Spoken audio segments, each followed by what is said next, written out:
মা, বাপি আমি একটু বেরোচ্ছি। আরে সজল তো পাশ করলো, ভবিষ্যতে কি করবে তোকে কিছু বলেছে? না। না কে রে, জেনে নে। ওসব আমার জানার দরকার নেই, তোমরাই জেনে নিও। সবিতা, বলো। সজল রিনাকে ঠকালো, আমার চোখে ফাঁকি দিতে পারে। তার মানে? ছেলেটি খুবই গরিব, চাষির ঘরের ছেলে। সে কি? ওদের গ্রামে দামোদর মিত্তির এসেছিল, সেই সব বললো। অবশ্য আমি বলিনি যে সজল আমাদের পরিচিত, তাহলে তো কিছুই বলতো না। তা দামোদরই বা হঠাৎ সজলের কথা বলতে গেল কেন? গর্বে। সজলই হলো ওদের গ্রামের একমাত্র ছেলে যে লেখাপড়া শিখে ইঞ্জিনিয়ার হয়েছে। ইস, তাহলে তো রিনার সঙ্গে ওর বিয়ে দেব।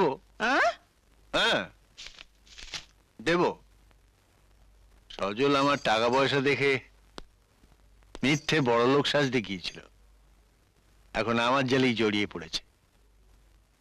ওকেই আমি আমার জামাই করব, শুধু জামাই নয়, ঘর জামাই করে রাখবো। কিন্তু শোনো, রিনা যা জেদি মেয়ে, সব কথা শুনে কি ও রাজি হবে? হবে। এখন ওদের কিছু বলার দরকার নেই, আগে বিয়েটা হয়ে যাক, তারপর যা বলার আমি বলবো। এখন ওরা শুধু স্বপ্ন দেখুক। কি হচ্ছে, ছাড়ো না।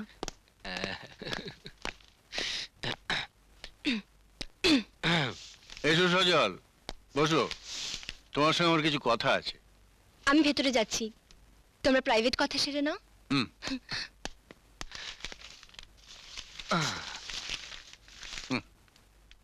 নিজের সম্বন্ধে এতদিন যে বলেছো, তার মধ্যে ইঞ্জিনিয়ারিং পাশ করাটা ছাড়া সবটাই মিথ্যে। মিথ্যে বলেছি? হ্যাঁ, তোমাদের গ্রামের দামোদর মিত্রের কাছ থেকে আমি সব শুনেছি। একজন গরিব চাষি ঘরের ছেলে হয়ে তুমি রিনাকে বিয়ে করার স্বপ্ন দেখছো? রিনাও কি সব শুনেছে? না, এখনো শোনেনি। তবে তুমি যদি আমার প্রস্তাবে রাজি না হও, তাহলে শুনবে। কি প্রস্তাব বলুন? তোমার বিয়ে, বউ ভাত সব আমার বাড়িতে হবে। কিন্তু আমার দাদা মিসদা ওদের না জানিয়ে বিয়ে করব? রিনাকে ভালোবাসার সময় তো দাদাদের অনুমতি নাওনি। তাছাড়া যাদের সঙ্গে কোনো সম্পর্কই রাখবে না, তাদের জানাবার দরকারটাই বা কি? তুমি থাকবে, আমার ব্যবসা দেখাশোনা করবে। আর রিনা যদি সব জানতে চায়? প্রত্যেকবার যেভাবে রিনাকে মিথ্যে কথা বলে বেঁচেছ, এবারও তাই করবে। দেখো, সামনের মাসের প্রথম সপ্তাহে একটা ভালো দিন আছে, ভাবছি ওই দিনই তোমাদের বিয়েটা দিয়ে দেবো। তোমার কোনো আপত্তি নেই তো? আমি বলছিলাম যে বাবা, তোমাদের কথা শেষ হয়েছে? হ্যাঁ, মোটামুটি শেষ হয়েছে। কিন্তু সজলের এটা মুশকিল হয়েছে যে ওর দাদারা আর বৌদি 1 বছরের জন্য ফরেন ট্যুরে যাচ্ছে। ওকে, নো প্রবলেম, 1 বছর না হয় আমরা ওয়েট করব। আরে না না, তার দরকার নেই। গ্রামে থাকলেও ওরা খুব মডার্ন লোক। সজল না হয় চিঠি দিয়ে একটা অনুমতি চেয়ে নেবে। বিয়ের সময় ওর বাড়ির কেউ থাকবে না? নাই বা থাকলো, আরে বাবা তো নয়, দাদা। তার মধ্যে একজন আবার সৎ দাদা। সজল, হ্যাঁ?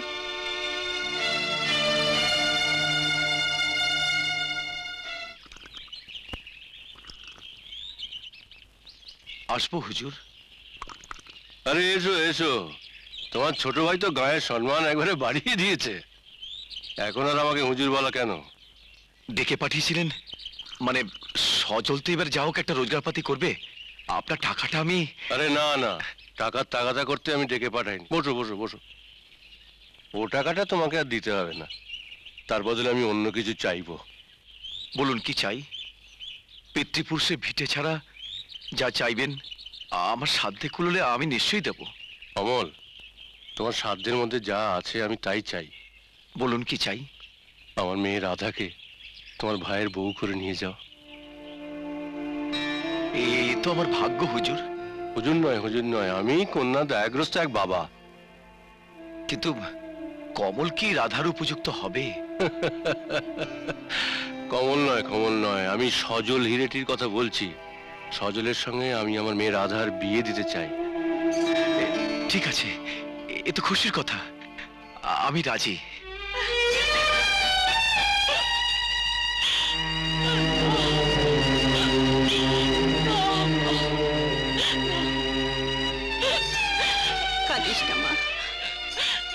রে, কাঁদিস না মা।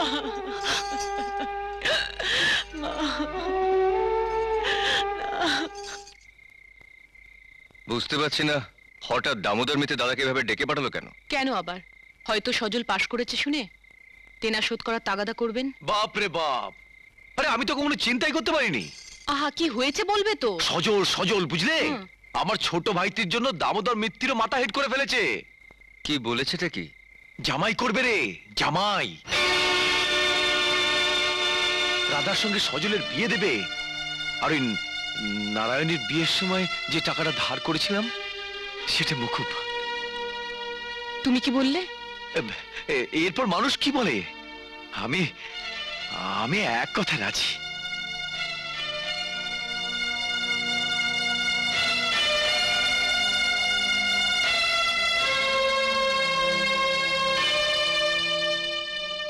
সজল সজল বুঝলে, জামাই করবে রে, জামাই।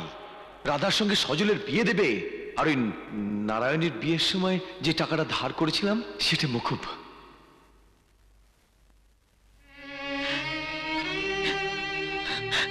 ব্যাপারটা কি? কেন?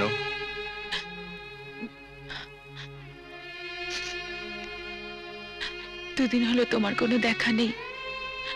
বাড়িতে গিয়ে শুনি তুমি মাঠে গেছো, আর ওখানে গিয়েও তোমাকে পাইনি। খবর শুনেছো? কিসের খবর? আমার বিয়ের খবর। কই না তো। কেন শোনোনি? না। এসো আমার সাথে।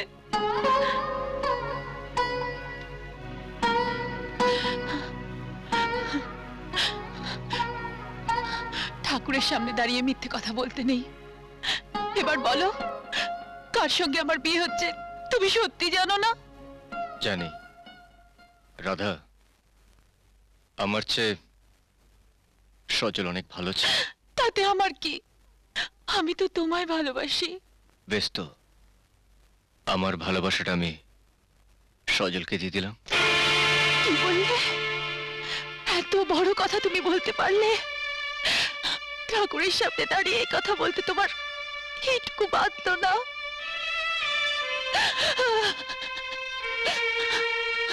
শোনো রাধা, নারায়ণীর বিয়ের সময় আমার দাদা তোমার বাবার কাছ থেকে অনেক টাকা ধার করেছে।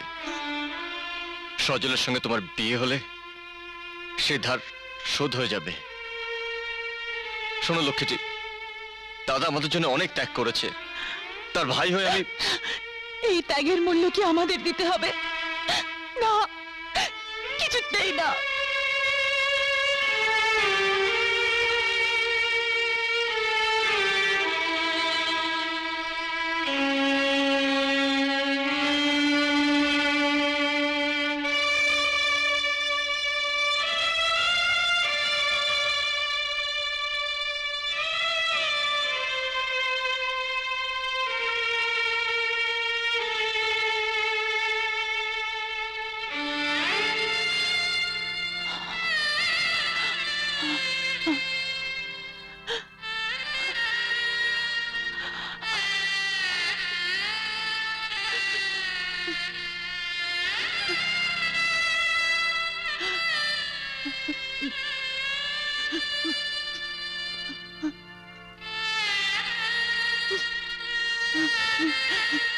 রাধা, রাধা,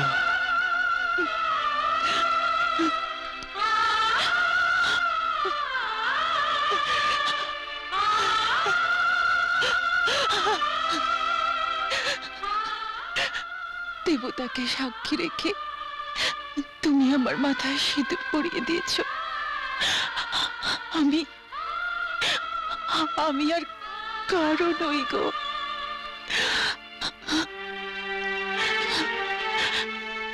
জন্মে মরণে আমি তোমারই স্ত্রী, আর আর তুমি আমার স্বামী। রাধা, রাধা শোনো। দাদা চিঠি লেখেন মেসের ঠিকানায়। যদি নিজেই কখন এখানে আসেন আমি কি বলবো বলতো? বলবি চাকরি পেয়েছি, কোম্পানির কাজে বাইরে গেছি। আচ্ছা তুই বিয়ে করলি, দাদাদের একবার জানাতে পারতিস। দাদা যেতে লিখেছে, খুব জরুরি দরকার। কি ব্যাপার বলতো? পৃথিবীটা গোল সজল, হয়তো তোকে আর রিনাকে গায়ের কেউ দেখেছে, ব্যাস বড়দাকে গিয়ে বলেছে। সজল, তোকে একটা কথা বলি, দেখ সত্যি কথাকে কখনো চেপে রাখা যায় না রে। চলি।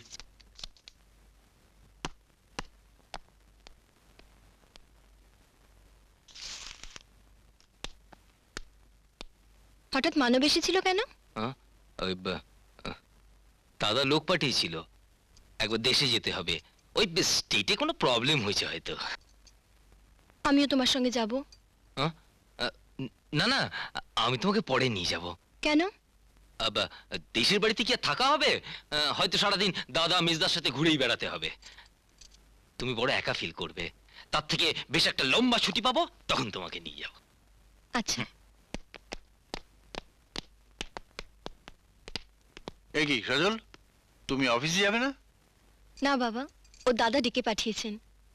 হ্যাঁ, আমাকে কয়েকটা দিন দেশের বাড়িতে গিয়ে থাকতে হবে। হ্যাঁ, দাদার উপরে এত টান থাকলে তো বিপদ। ওদিকটা একবারে কেটে ফেলতে হবে, কি বলো?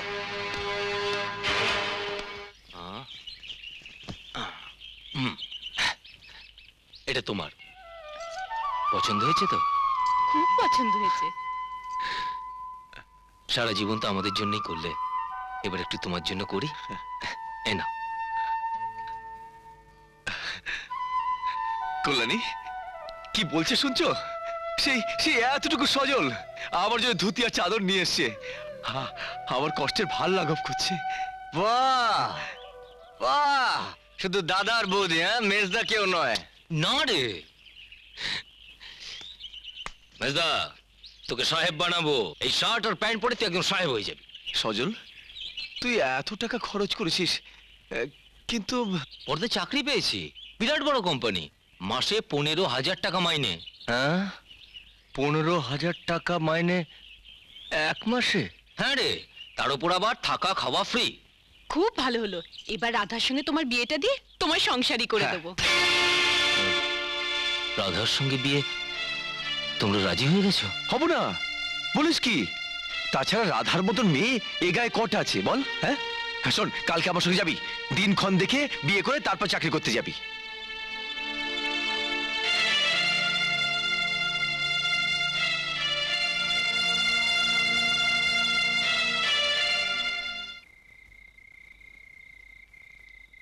মেজদা, হ্যাঁ,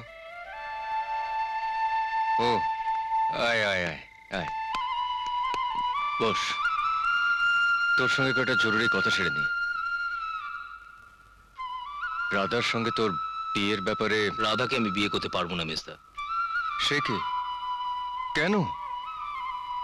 রাধার সঙ্গে তোর দেখা হয়েছিল? দেখা হলে তো আরো বিপদ।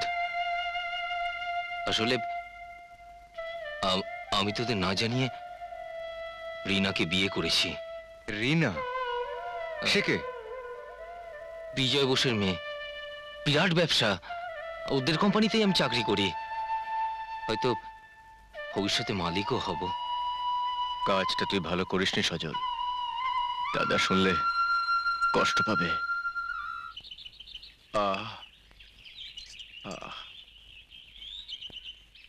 হ্যাঁ গো, সজল আর কমল কোথায় গেল? কি জানি, দু ভাই একসঙ্গে কোথায় চলে গেল। গায়ের ছেলে তো শহরে ইট পাথরের মধ্যে ভালো করে নিঃশ্বাস নিতে পারে না, তাই গায়ে এসে ধান ক্ষেতের মধ্যে ঘোরাঘুরি করে একটু প্রাণ ভরে নিঃশ্বাস নেয়। অমল, অমল, ইনি তোমাদের বাড়ি খুঁজছিলেন। ইয়া বড় এক গাড়ি, হয়তো সজলের কাছেই এসছে। আচ্ছা আমি চলি ভাই, হ্যাঁ।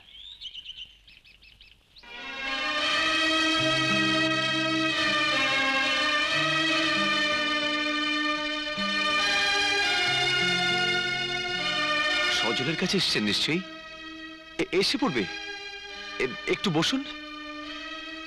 কোথায় বা বসবেন? গরিবের বাড়ি। গরিবের বাড়ি? কথাটা তোমার ভাই আগে বলেনি কেন? আমার একমাত্র মেয়েকে বিয়ে করে এখন বলছি গরিবের বাড়ি।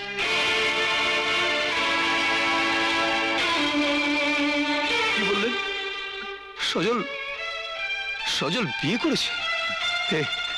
কল্যাণী, কল্যাণী শুনছো? সজল নাকি বিয়ে করেছে? শুধু বিয়ে করেনি, মিথ্যে কথা বলে আমাদের ঠকিয়েছে। ওরা নাকি জমিদার। এই জমিদার বাড়ি নমুনা। ছোট লোক চাষা আমার বাড়ি চাকর হবার উপযুক্ত নয়। ভাগ্যিস এসেছিলাম। তোমার গুণধর ভাইকে বলে দিও, আমার বাড়ি জামাই হয়ে থাকতে গেলে এ বাড়ির সঙ্গে সমস্ত সম্পর্ক ত্যাগ করতে হবে। না,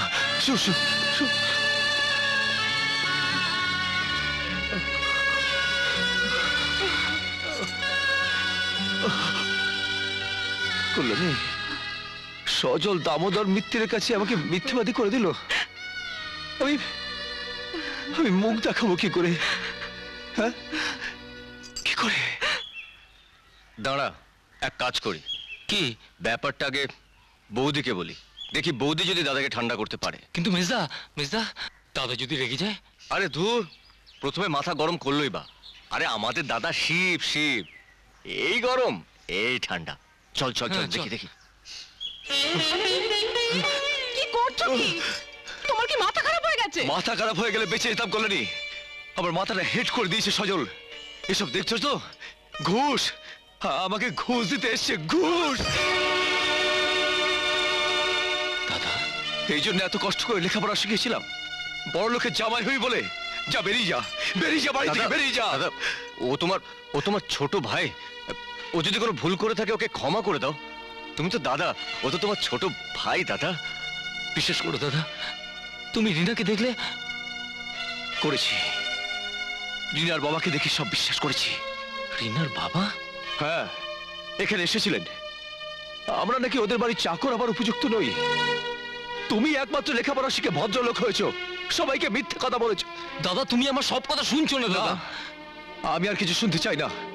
আমি চাই তুমি এই মুহূর্তে আমার সামনে থেকে চলে যাবে।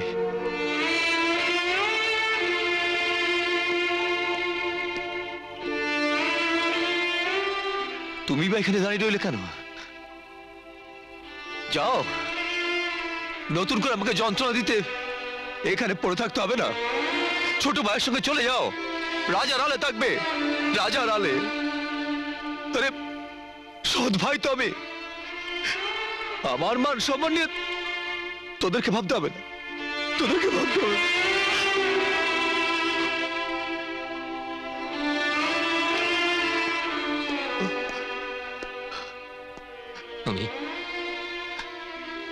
আমি চলে যাচ্ছি দাদা।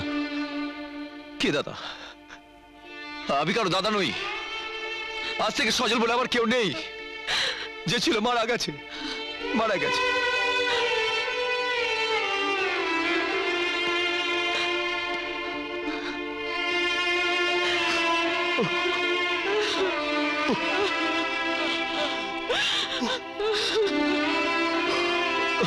ভগবান।